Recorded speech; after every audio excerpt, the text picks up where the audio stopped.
Assalamualaikum warahmatullahi wabarakatuh.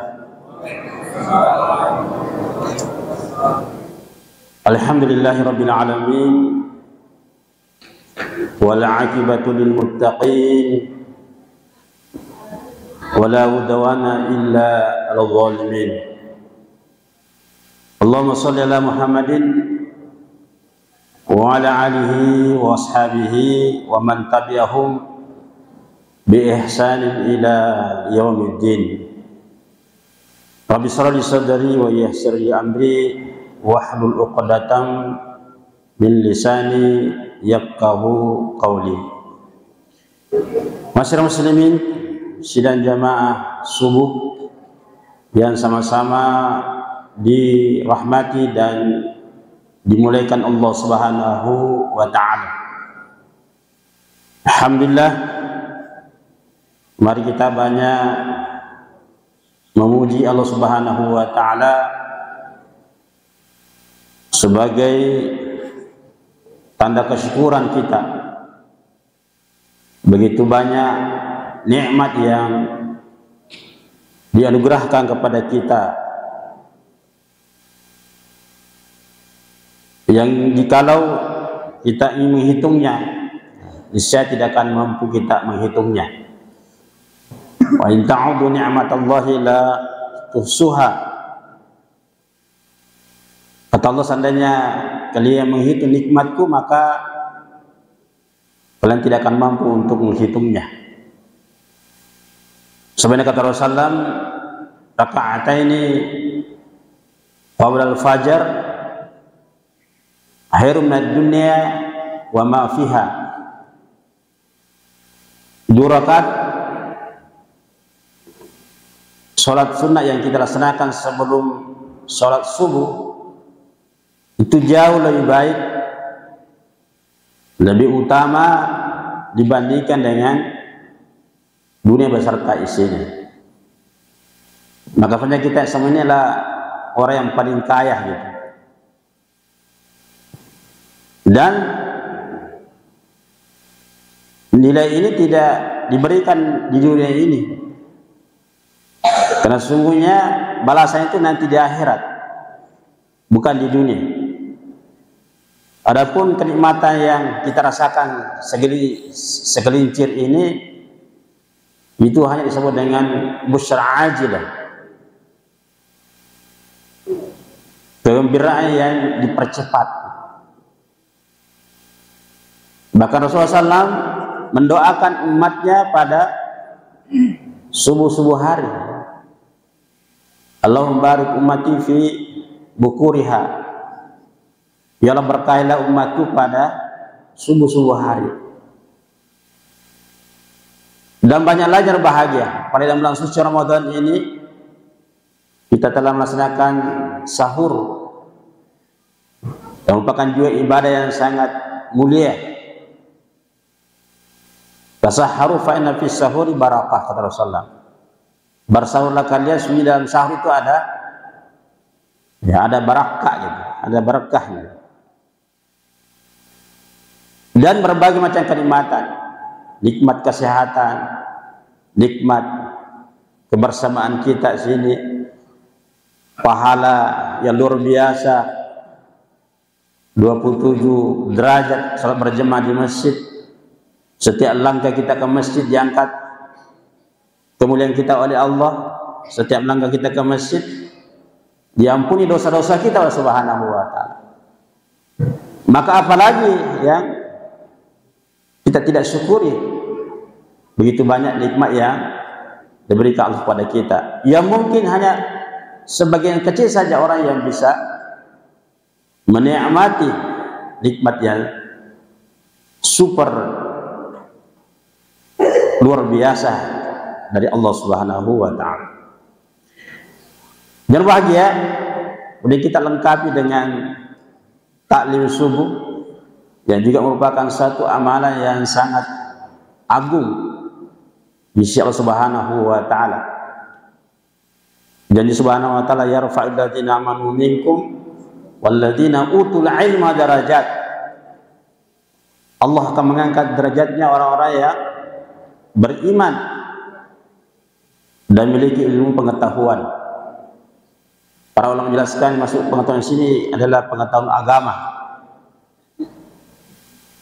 Meskipun pengetahuan lain tidak dinafikan, tapi yang utama adalah pengetahuan agama. Sebagaimana kata Rasulullah, "Mayullahu bihi khairan yufaqihu fid din." Siapa yang dikehendaki kebaikan oleh Allah, maka akan diberikan pengetahuan tentang agama ini. So, kenapa berbahagia? Agama ini akan menuntun kita ke dalam surganya Allah Subhanahu wa Ta'ala, yang merupakan cita-cita yang paling tinggi bagi orang beriman, yaitu meraih surga. Tidak ada lagi harapan lain, cita-cita lain yang kita inginkan kecuali masuk surga. Karena dunia ini bukan tempat tinggal kita. Kita ini punya kampung di akhirat. Akhirat cuma mengenal dua tempat saja, yaitu sumber kenikmatan, sumber kebahagiaan adalah surga, dan sumber penderitaan dan kesengsaraan dan siksa adalah nerakanya Allah. Nauzubillah. Nah, oleh itu kata Rasulullah, "Man salaka tariqan yaltamisu fihi ilman, sahalallahu tariqan ilal jannah." Siapa yang menempuh jalan mempelajari agama ini, maka Allah akan memudahkan jalan masuknya surga.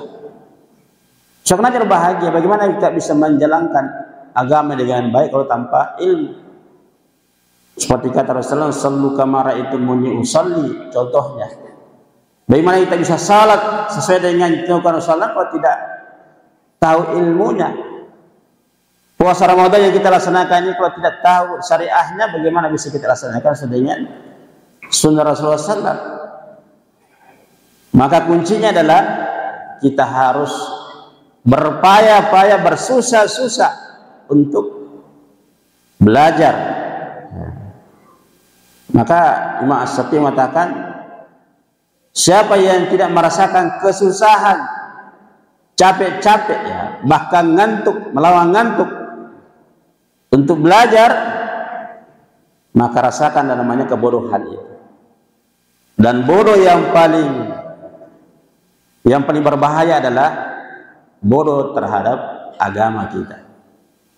Maka sekali lagi mari kita bersyukur, kita diberikan kekuatan hati, kekuatan iman Subhanahu wa Ta'ala untuk punya kesadaran untuk tafaqquh fid din, mempelajari agama Allah Subhanahu wa Ta'ala. Ya memang kita ngantuk, susah-susah ya. Kita lebih enak setelah sholat subuh banyak orang tidur gitu kan, nikmat, apalagi puasa gitu. Kadang menjadi alasan. Tapi dengan ketabahan kita untuk bersusah-susah untuk belajar, maka itu adalah kemuliaan. Di tempat kita ini dikelilingi oleh para malaikat Allah untuk menyaksikan bahwa kita ini bagian daripada orang-orang yang berada di taman-taman surganya Allah Subhanahu wa Ta'ala untuk belajar agama Allah Subhanahu wa Ta'ala. Masyaallah, seperti kita tahu bahwa Islam ini merupakan sistem hidup atau way of life dari Allah Subhanahu wa Ta'ala yang mengatur seluruh kehidupan kita. Wa nazzalna 'alaikal kitaba tibyanan likulli syai', menjelaskan seluruh urusan masuk WC saya diatur. Apalagi mengatur yang lebih luas, misalnya mengatur masalah sosial, masalah ekonomi, masalah leadership, masalah negara, itu semua diatur oleh Islam. Nah, oleh itu misalnya kita ini diperintahkan oleh Allah untuk menjalankan syariat ini secara totalitas, secara keseluruhan. Ya ayyuhalladzina amanu udkhulu fis-silmi kaffah, harus totalitas. Jangan sebagian-sebagian. Apa tu'minuna bi ba'dil kitab wa takfuruna bi ba'dil kitab? Jangan sebagian, apalagi sekuler gitu, memisahkan urusan agama dengan sosial, urusan agama dengan politik, urusan agama dengan ekonomi dan sebagainya. Itu tidak bisa dipisahkan cara bahagia. Karena Allah yang punya bumi dan langit ini, Allah yang menciptakan kita, dan yang punya hak untuk mengatur kita dan mengatur seluruh yang ada di jagat raya ini adalah Allah Subhanahu wa Ta'ala, bukan kita manusia. Kita ini hanya menjalankan syariat Allah Subhanahu wa Ta'ala. Tujuannya apa? Supaya kita selamat, mau bahagia,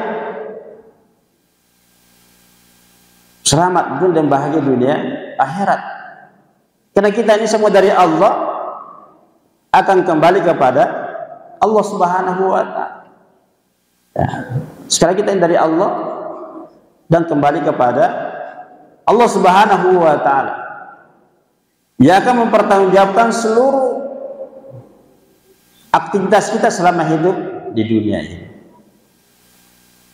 Nah, meskipun dalam kehidupan kita ini Allah memberikan pilihan kepada manusia, kita mau kafir atau mau beriman, ya tafadhal kata Allah, ya. Walladzi khalaqakum faminhum kafirun faminhum mu'min faminhum kafir.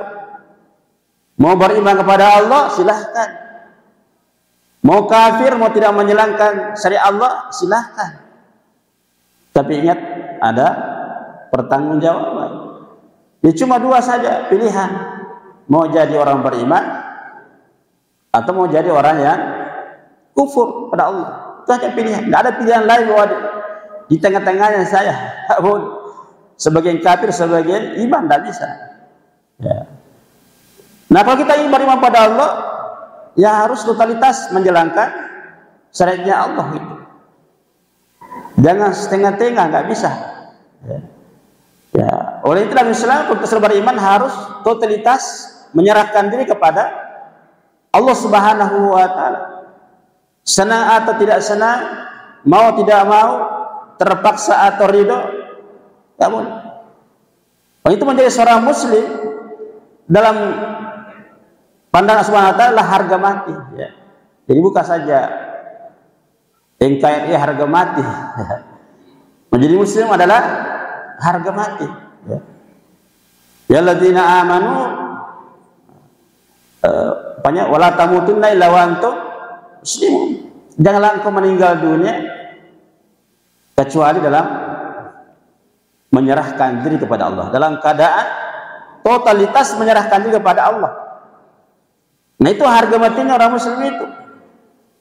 Tidak meninggal dulu, tidak mati sebelum, dalam keadaan harus totalitas kepada syariat Allah Subhanahu wa Ta'ala. Menjadi bahagia. Allah Subhanahu wa Ta'ala menerukan syariat ini adalah nikmat Allah Subhanahu wa Ta'ala. Sekali lagi, syariat Islam adalah nikmat Allah Subhanahu wa Ta'ala. Karena Islam adalah sesuatu aturan yang sangat indah sesuai dengan fitrah manusia. Setiap manusia butuh yang namanya Islam ini. Fitratallahi alam nas, ya. Bahwa agama sesuai dengan fitrah manusia. La tabdil khalqillah, tidak ada perubahan terhadap fitrah itu. Nah, jadi bahagia kalau kita mau merasakan kenikmatan dengan kehidupan dunia akhirat ini adalah totalitas kepada agama Allah Subhanahu wa Ta'ala. Oleh itu, syariat Islam ini memiliki 5 tujuan utama, ya. Disebut dengan maqasid asy-syar'i. Yang pertama adalah syariat ini menjaga agama kita, hifzuddin, menjaga agama, sehingga berbagai seluruh aktivitas kehidupan kita ini harus terkait dengan bagaimana agama Allah ini bisa tegak dan bisa dijalankan oleh umat manusia, khususnya bagi seorang muslim yang berbahagia. Semuanya begitu. Segala sesuatu yang bisa menghalangi tegaknya agama Allah serta terlaksanaan syariat Allah Subhanahu wa taala itu harus dicegahnya berbahagia. Makanya tugas utama bagi seorang pemimpin dalam Islam itu harus menegakkan agamanya Allah. Alladzina in makannakum fil ardh, orang-orang yang diberikan kekuasaan kedudukan di muka bumi ini, apa yang lakukannya? Dia tidak pernah menegakkan tegaknya sholat. Ya, bagaimana sholatnya harus ditegakkan. Sekecil apapun berbahagia kekuasaan kita, mungkin tingkat RT, tingkat RW dan seterusnya, apalagi jadi presiden misalnya, tugas utamanya adalah bagaimana sholatnya harus ditegakkan. Kemudian menegakkan yang namanya menaikkan zakat, yang merupakan instrumen ekonomi untuk bisa membangun kesejahteraan, kemakmuran, dan keadilan masyarakat. Kemudian menegakkan namanya amar ma'ruf nahi munkar, wa amaru bil ma'ruf wa nahu 'anil munkar. Menegakkan hukum jar bahagia, menegakkan keadilan, menegakkan namanya kesetaraan persamaan tanpa membedakan dari mana saja jar bahagia. Itu tugas utama bagi seorang pemimpin. Ya, jadi harus tegaknya agama dan terlaksana syariat Allah Subhanahu wa taala. Yang kedua bahagia hizul nafs. Bagaimana menjaga supaya bisa menjaga kehidupan manusia, bahkan kehidupan alam ini. Maka dalam Islam tidak boleh menghilangkan nyawa seseorang tanpa hak, tanpa dibenarkan oleh syariat. Dan seperti sekarang ini ya, gampang sekali ya, menghilangkan nyawa orang. Baru sedikit tersinggung ya, baru salah kata-kata saja sudah nyawa melayang gitu. Begitu tegasnya berbahagia dalam Islam, bagaimana menjaga jiwa orang, Allah mengancam. Siapa yang menghilangkan nyawa seseorang tanpa dibenarkan oleh syariat, maka hukumannya juga harus dibunuh biar bahagia, dan tempatnya adalah neraka jahanam.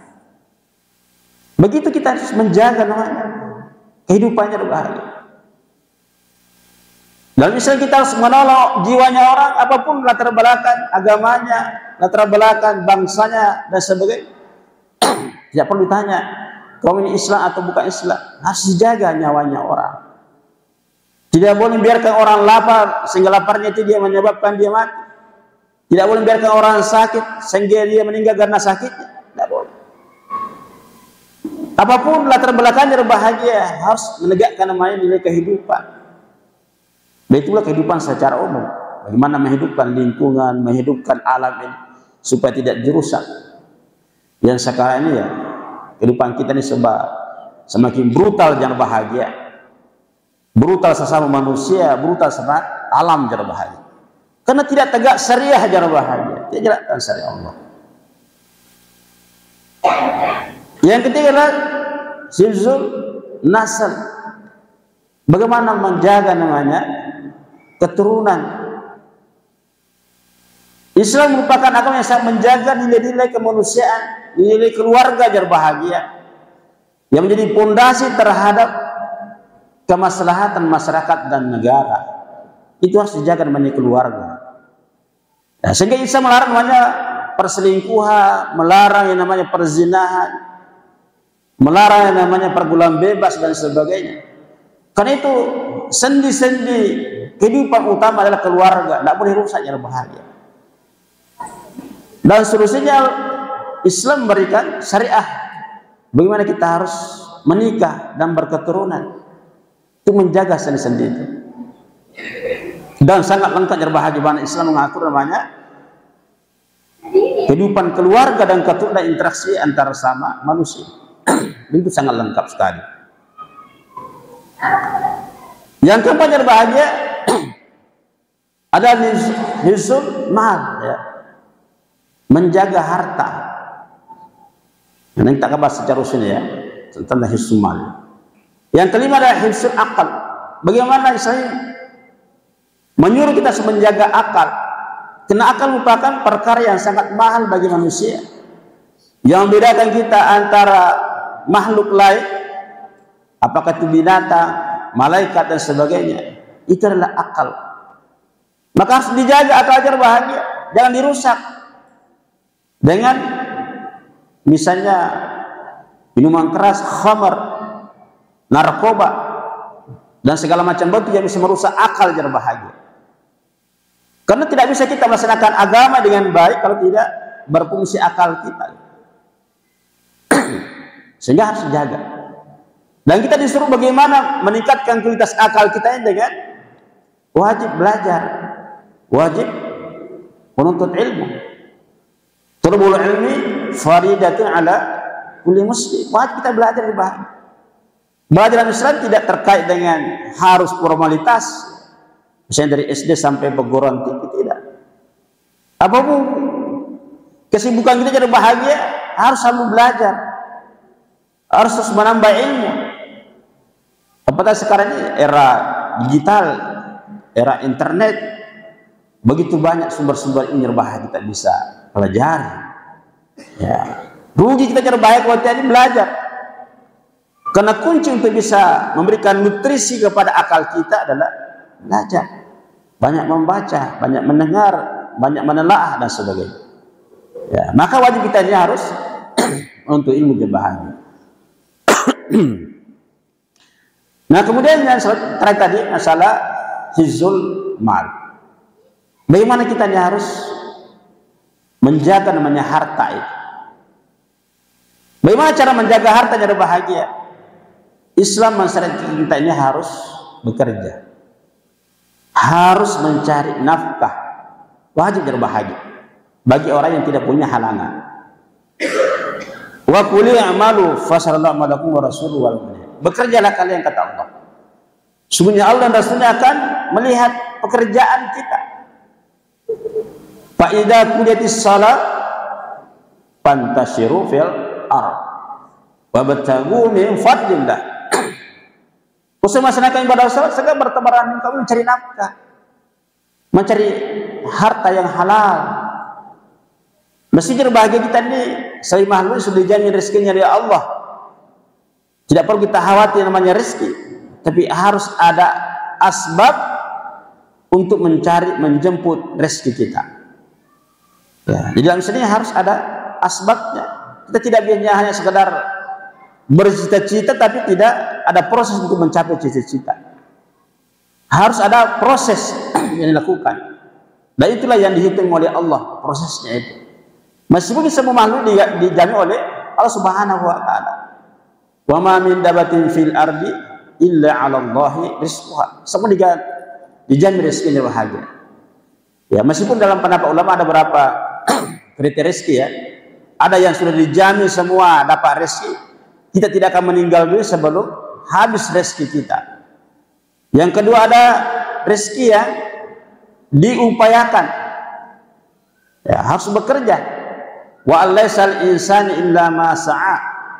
Siapa ya orang-orang akan mendapatkan sesuai dengan tingkat kinerjanya. Ya, maka jangan kita ini iri kepada orang-orang lain yang mungkin lebih sukses, lebih hebat dari sisi kekayaan, itu karena terkait dengan kinerja.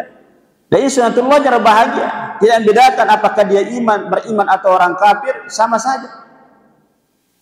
Siapa yang bersungguh-sungguh ya manjadda wajada. Siapa yang sungguh dia akan dapat. Ya. Dan yang ketiga ada rezeki yang dianugerahkan oleh Allah, yang hanya diberikan kepada orang-orang yang beriman dan bertakwa kepada Allah. Sebagaimana dalam ayat sering kita baca, wa may yattaqillah yaj'al lahu makhraja wa yarzuquhu min haitsu la yahtasib. Siapa yang bertakwa pada Allah akan diberikan jalan keluar terhadap segala persoalan hidupnya dan diberikan rezeki yang datanya tidak terduga-duga. Ya, rezeki yang tidak pernah diukur dengan penghasilan kita, rezeki yang tidak pernah diukur dengan prediksi kita, tidak sesuai dengan perhitungan gaji kita, tapi tiba-tiba ada saja bahagia. Ada undangan haji, ada dapatkan hadiah, dapatkan peluang-peluang bisnis, tiba-tiba dapat kedudukan yang bagus. Itu semua adalah rezeki yang tidak pernah kita duga. Itu kuncinya adalah dekat dengan Allah Subhanahu wa Ta'ala. Itu hanya diberikan kepada orang-orang yang bertakwa. Maka kalau kita gabung semuanya itu, luar biasa. Janji rezeki yang sudah dijanjikan, rezeki yang diupayakan, dan rezeki karena ketakwaan kita, itu dahsyat dan bahagia. Kita bisa meraih kebahagiaan dari rezeki diberikan oleh Allah Subhanahu wa Ta'ala. Masalah musliminkumullah yang terkait dengan masalah mencari nafkah ini, secara umum dalam Islam, dalam terkait masalah muamalah itu pada dasarnya boleh kita lakukan apa saja. Ya. Al aslu fil muamalah al ibahah. Jadi terkait masalah mencari nafkah, dalam berbisnis, dalam melakukan transaksi itu bebas. Tidak ada batasan yang berbahagia. Selama tidak ada larangannya. Selama tidak ada larangannya.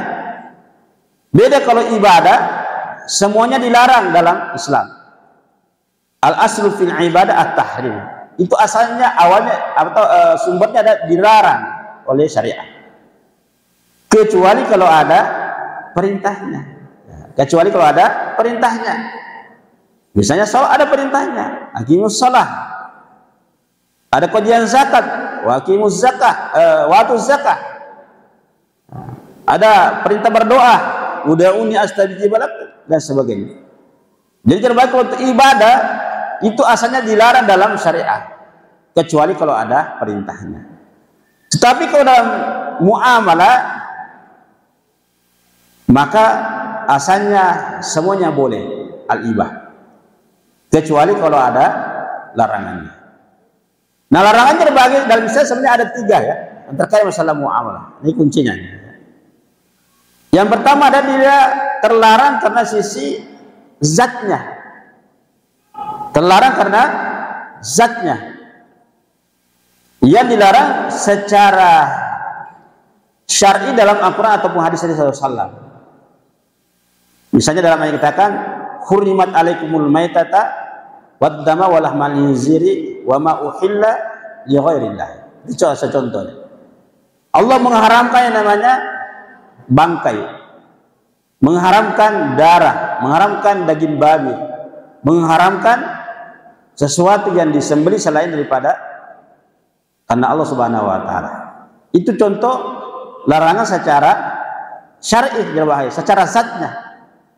Ya, atau di lain-lain terkait masalah miras misalnya, ya alladzina amanu innamal khamru wal maisir, Allah mengharamkan namanya khamar dan judi. Itu contoh-contoh terkait dengan larangan karena zat yang berbahagia. Nah, kalau ini terkait dengan ini, maka semua transaksi dilarang. Apakah membelinya, menjualnya, mengambil keuntungannya, mentransaksikan, menjadi saksi, itu dilarang. Karena asalnya secara zatnya diharamkan oleh syariat. Itu dasarnya. Ya, kecuali kalau dalam keadaan darurat, itu boleh. Ya. Misalnya boleh kita makan daging babi kalau dalam keadaan darurat, ya. Famanitturra ghayra baghin wa 'adin fala isma 'alaihi. Ketika dalam keadaan darurat. Kenapa yang terbaik karena Islam tadi disampaikan bahwa salah satu dari syariat Islam adalah menjaga kehidupan. Hizbun nas. Ya, jadi boleh kita makan sesuatu yang haram untuk menjaga kehidupan kita. Boleh, melakukan yang haram. Tapi jangan berlebihan, sekarang hanya menjaga agar kita tidak mati. Itu boleh. Nah, karena tujuan daripada syariat adalah menjaga kehidupan itu. Itu yang pertama. Yang kedua terbagi dia haram karena cara mendapatkannya, ya. Atau haram ghairu lizatihi.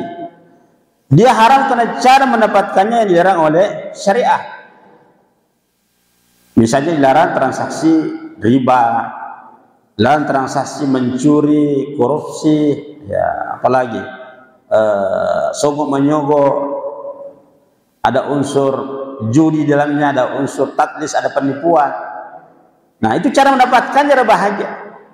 Di dalam Islam meskipun sumbernya itu halal, suka sama suka, tapi kalau cara transaksinya dilarang oleh syariah, maka haram hukumnya.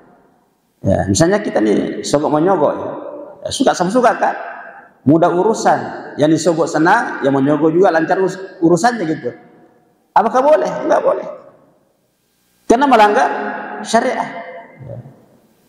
Sama orang yang misalnya transaksi perzinaan, auzubillah, ya, yang perempuannya yang menawarkan diri ya dapatkan pendapatan, ya mungkin juga si dumbalang ini juga mendapatkan suatu hajat nafsunya gitu, suka sama suka gitu. Apakah boleh? Ya enggak boleh, karena transaksinya yang dilarang. Ya, dia katakan sepakat dia, tidak bisa, tidak boleh. Dan misalnya itu sepakat pada satu yang dilarang, ya, gara-gara supaya dapat pilihan, pilih saya, dapat amplop misalnya. Oh, nggak bisa. Meskipun suka sama suka, mungkin memberi ini naik dapat kursi, ya, tapi ada juga yang memilihnya dapatkan amplop. Apakah itu boleh? Tidak, karena transaksinya yang dilarang. Ada unsur sogok menyogok cara bahagia. Soalnya kata Rasulullah, ar-rasul wal murtasi finnar. Yang disogok dan menerima sogokan, yang menyogok dan disogok, ya sama-sama di neraka yang bahagia. Jadi di situ dasarnya. Jadi meskipun suka sama suka, sumbernya halal dan bahagia, tapi kalau caranya itu yang haram, juga tetap haram. Itu yang perlu kita tegaskan. Yang terakhir bahagia adalah dia haram, terlarang karena tidak terpenuhi daripada rukun dan syarat terjadi transaksi itu. Jadi dalam Islam semua transaksi itu harus lengkap rukun dan syaratnya. Misalnya orang menikah, ya, itu harus jelas rukunnya, harus ada maharnya, harus ada walinya, harus ada maharnya, dan harus ada saksinya. Sesuatu yang tidak ada, misalnya tidak ada walinya, nggak boleh. Tidak boleh menikahkan orang tanpa wali. La nikah biwali, tidak sah pernikahan tanpa wali. Itu harus lengkap. Dalam transaksi jual beli misalnya, harus ada penjualnya, harus ada pembeli, harus ada objek barang yang dijual, dan ada unsur keridhaan dalam transaksi itu. Kalau tidak ada barangnya bahagia, tidak boleh melakukan transaksi, karena tidak ada barangnya. Karena kata Rasulullah, la tabi' ma laysa 'indak, janganlah engkau bertransaksi jual beli kalau tidak ada objek, tidak ada barangnya. Nah, seperti itu bahagia harus memenuhi namanya rukun dan syarat, sehingga transaksi itu bisa dimanakan secara syariah. Nah, kesimpulannya bahagia, kalau mungkin ada pertanyaan jawab. Bahwa dalam Islam kita ini harus totalitas menyerahkan diri kita ini sesuai dengan keinginan syariah. Karena pada prinsipnya dalam Islam semua yang dibolehkan, semua yang dihalalkan pasti memberikan manfaat bagi kehidupan manusia, itu pasti. Ya. Dan apa yang dilarang oleh Allah Subhanahu Wa Taala pasti memberikan mudarat. Itu bisa diteliti secara bahagia. Sekali lagi, yang dihalalkan dalam syariat pasti baik, pasti memberikan manfaat bagi kehidupan manusia. Apakah kita tidak tahu pasti ada manfaatnya. Dan apa yang dilarang oleh syariah, kita tahu tidak tahu, terpaksa tidak terpaksa, maka pasti memberikan mudarat. Wa yuhillullahu thayyibat wa yuharrimu al-khaba'ith, kata Allah Subhanahu Wa Taala. Sesuatu yang halal pasti baik, dan sesuatu yang buruk pasti memberikan. Sesuatu yang dilarang oleh syariah pasti memberikan mudarat. Pokoknya bagi kita seorang muslim beriman kepada Allah harus sami'na wa ata'na, sebagai bukti keimanan kita kepada Allah Subhanahu Wa Taala. Sekian beberapa pengantar dan ada manfaatnya. Demikian subhanallahi wa bihamdihi, nasallallahu wa atubu ilaik. Walhamdulillahirabbil alamin. Wassalamualaikum warahmatullahi wabarakatuh.